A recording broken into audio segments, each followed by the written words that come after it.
அஸ்ஸலாமு அலைக்கும் வரஹ்மத்துல்லாஹி வரகாத்துஹு. பிஸ்மில்லாஹிர் ரஹ்மானிர் ரஹீம்.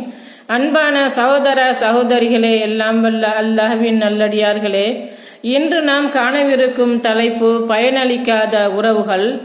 எந்த குடும்பத்திற்காக, எந்த பிள்ளை குட்டிகளுக்காக, எந்த உறவினர்களுக்காக தனது வாழ்வை இவ்வுலகில் அர்ப்பணித்தானோ அவர்கள் அனைவரையும் ஈடாக கொடுத்தாவது தான் விடுதலையாக வேண்டும் என்று மனிதன் விரும்புவான் என்றால், நம்மை இறைவனது நெறியை விட்டும் இறை தூதர் வழியை விட்டும் திசை திருப்பும் இந்த உறவு முறைகள் தேவைதானா? இது போன்று நம்மை விட்டுவிட்டு மறுமை நாளில் ஓடக்கூடிய, நமக்கு எதிராக திரும்பக்கூடிய இந்த பயனளிக்காத உறவுகள் பேச்சை கேட்க வேண்டுமா?